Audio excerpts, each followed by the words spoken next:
নমস্কার বন্ধুরা, জলিস লাইফস্টাইলের নতুন আর একটি পূজা ভিডিওতে আপনাদের সবাইকে স্বাগত জানাই।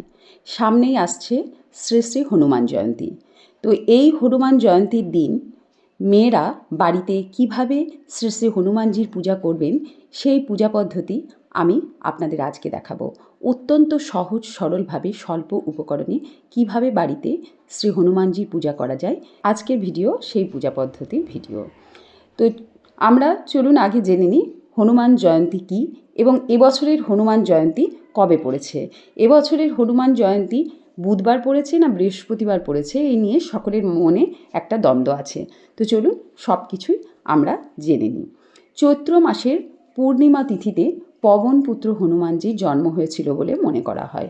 সেই জন্য এই চৈত্র মাসের পূর্ণিমা তিথিকে হনুমান জয়ন্তী হিসাবে পালন করা হয়। তো এই দিন আমরা হনুমানজির বিশেষ কৃপা লাভের জন্য বাড়িতে আমরা শ্রী শ্রী হনুমানজির পূজা করে থাকি। বলা হয় এই দিন যে ভক্ত হনুমানজির খুব মন দিয়ে ভক্তিভরে পুজো করে, হনুমানজি তাকে সকল সংকট থেকে মুক্ত রাখেন বা রক্ষা করেন। তো এবার বন্ধুরা আমরা জেনে নিই চলুন যে এবছরের হনুমান জয়ন্তী কবে পড়েছে।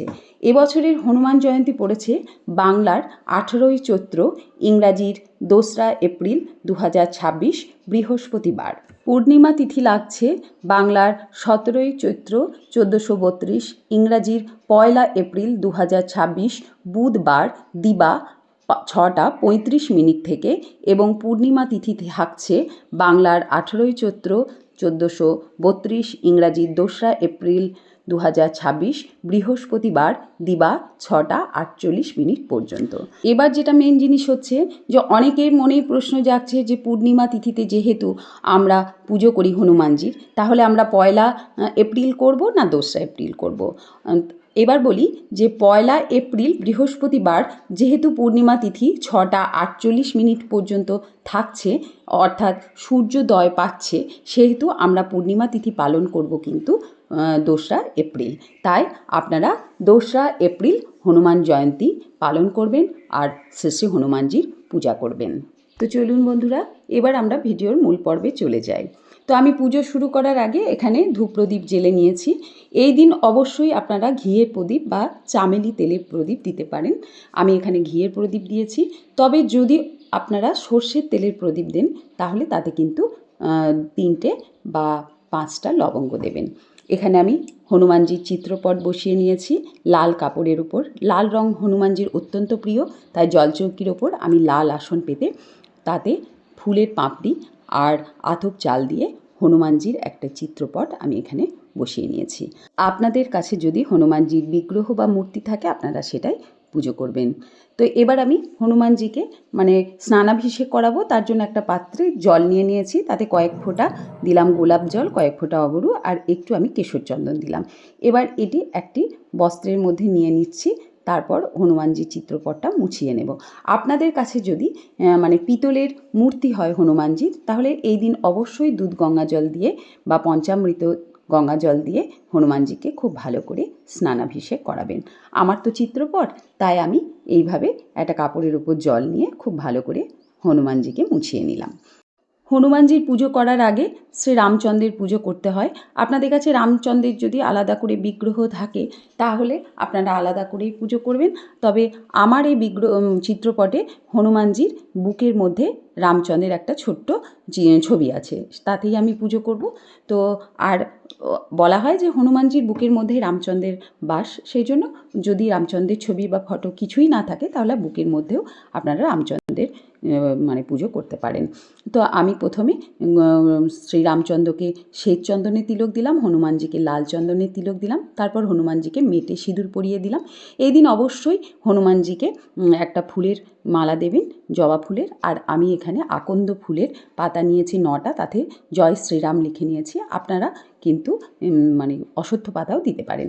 এখন আমি রামচন্দ্রের উদ্দেশ্যে 2টি তুলসী পাতা রামচন্দ্রের চরণে দিচ্ছি। নমো ভগবতে বাসুদেবায় নমঃ বলে হনুমানজির বুকে, যেহেতু হনুমানজির বুকে রামচন্দ্রের ছবি আছে, একটি তুলসী দল রামচন্দ্রের উদ্দেশ্যে দিলাম, আর একটি তুলসী দল আমি হনুমানজিকে দিলাম। তুলসী হনুমানজির অত্যন্ত প্রিয়।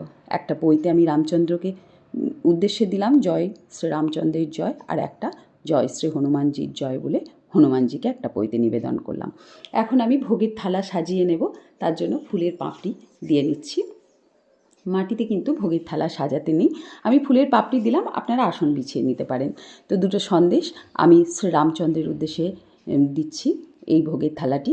তো আমি ভোগের থালাগুলো ঠাকুরের কাছে আগে নামিয়ে দিচ্ছি, পুজো করার সময় আমি নিবেদন করে দেব। আর হনুমানজির জন্য কলা, লাড্ডু আর ভিজে ছোলা আর দিলাম গুড়। এই ভোগটি হনুমানজির অত্যন্ত পছন্দের, তাই এই ভোগটি আমি হনুমানজিকে নিবেদন করলাম। আপনারা আপনাদের পছন্দ মতো ফল মিষ্টি দিয়ে ভোগ দিতে পারেন, তবে অবশ্যই লাড্ডু আর কলা আর কাঁচা ছোলা মানে ভিজে ছোলা দেওয়ার চেষ্টা করবেন। আর 2 গ্লাস জল দিলাম। এখন পুজো শুরু করব, তার আগে নিজেকে আচমন করে নিচ্ছি। নম বিষ্ণু, নম বিষ্ণু, নম বিষ্ণু।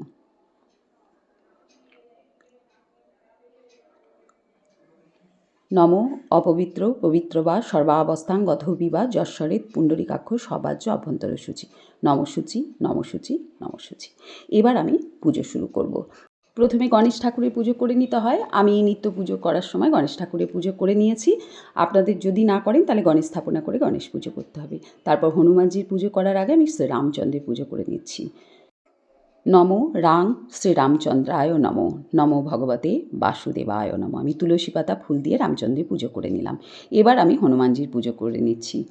নম হং হনুমতে নম, নম হং হনুমতে নম। এই মন্ত্র বলে আমি হনুমানজির পুজো করে নিচ্ছি। তো হনুমানজিকে অবশ্যই এদিন লাল জবা ফুল আর লাল ফুল দিয়ে পুজো করার চেষ্টা করবেন। আর হনুমানজিকে এই দিন আকন্দ ফুল দেবেন। আকন্দ ফুল হনুমানজির খুব প্রিয়। নম হং হনুমতে নম। এবার প্রণাম মন্ত্র বলে প্রণাম করে নেব। অতুলিত বলধামং হেম শৈলাভ দেহং দনুজ বন কৃষাণুং জ্ঞানী নাম অগ্রগণ্যম সকল গুণানি ধানং বানরানাম ধীশং রঘুপতি প্রিয় ভক্তং বাত জাতং নমামি। জয় শ্রী হনুমানজির জয়। এবার ভোগ নিবেদন করে দেব। তো আমি তুলসী পাতা ফুল দিয়ে ভোগ নিবেদন করে দিচ্ছি।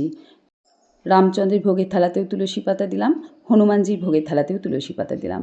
হনুমানজির তুলসী পাতা অত্যন্ত পছন্দের, ভোগের থালাতে অবশ্যই হনুমানজিকে তুলসী পাতা নিবেদন করবেন। এবার কিছু মঙ্গল দ্রব্য হনুমানজিকে আমি নিবেদন করব। আমি একটা পান পাতা নিয়ে নিয়েছি, তাতে মেটে সিঁদুরে ফোঁটা দিয়ে নিয়েছি।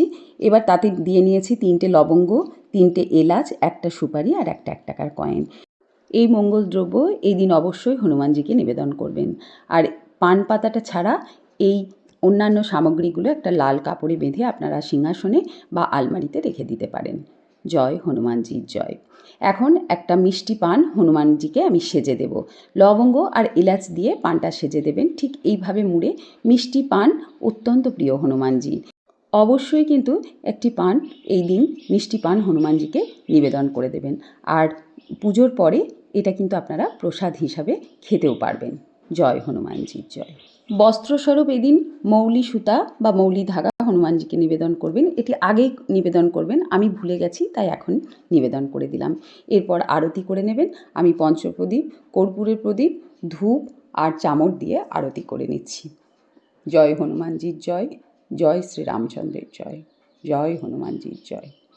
তো অবশ্যই হনুমানজির যখন আরতি করবেন হনুমান জয়ন্তীর দিন কাঁসর ঘণ্টা বাজাবেন। কাঁসর ঘণ্টা বাজিয়েই আরতি করতে হয়। কিন্তু আমি তো আজকে এমনি পুজো করছি, পুজো পদ্ধতিটা আপনাদের দেখাচ্ছি, তার জন্য আমি কাঁসর ঘণ্টা আর বাজালাম না। আপনারা কিন্তু অবশ্যই হনুমান জয়ন্তীর দিন কাঁসর ঘণ্টা বাজিয়ে ভগবানের আরতি করবেন। হনুমানজির পূজা প্রসঙ্গে একটা কথা এখানে আমি ছোট্ট করে বলে রাখি, হনুমানজির পূজা মেয়েরা করতে পারে কিনা এই নিয়ে কিন্তু অনেক বিতর্ক আছে। তো আমার ব্যক্তিগতভাবে মনে হয় যে ভগবানের কাছে ভক্ত হিসাবে নারী পুরুষ কোনো ভেদাভেদ নেই, তাই মেয়েরা অবশ্যই হনুমানজির পূজা করতে পারেন। তবে এটা কিন্তু আমি একান্তই নিজস্ব ব্যক্তিগত মতামত বললাম, আমি যুক্তিতর্কে কিন্তু যেতে চাই না। আরতির পর এদিন অবশ্যই শ্রী হনুমান চালিসা পাঠ করবেন। হনুমান জয়ন্তীর দিন অবশ্যই হনুমান চল্লিশা পাঠ করবেন। এছাড়াও 12 মাস আপনারা মঙ্গলবার ও শনিবার স্নান করে হনুমান চালিসা পাঠ করতে পারেন।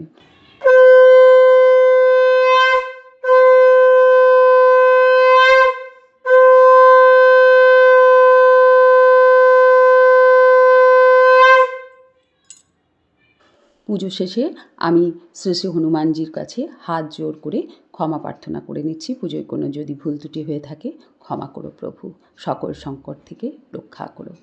তো বন্ধুরা, এই ছিল আমার শ্রী শ্রী হনুমান জয়ন্তীতে কিভাবে আপনারা ঘরোয়া পদ্ধতিতে মেয়েরা বাড়িতে হনুমানজির পূজা করবেন সেই পূজা পদ্ধতির ভিডিও। তো বন্ধুরা, আমার আজকের ভিডিও আপনাদের কেমন লাগলো অবশ্যই আমাকে কমেন্টে জানাবেন। ভালো লাগলে একটি লাইক করে দেবেন আর ভিডিওটি শেয়ার করে দেবেন আত্মীয় বন্ধুদের কাছে। আর আমার চ্যানেল সাবস্ক্রাইব করে আমার পাশে বন্ধু হয়ে থাকবেন। আর যারা অলরেডি এই কাজটি করে ফেলেছেন তাদেরকে অসংখ্য অসংখ্য ধন্যবাদ ও ভালোবাসা আমার সঙ্গে থাকার জন্য। আর যারা এখনও আমার চ্যানেল সাবস্ক্রাইব করেননি তারা অবশ্যই আমার চ্যানেল সাবস্ক্রাইব করে আমার পাশে থাকবেন। তো আজ এই পর্যন্তই, আবার দেখা হবে নতুন আর একটা পূজা ভিডিওতে। ভালো থাকবেন, সাবধানে থাকবেন, সুস্থ থাকবেন। ধন্যবাদ।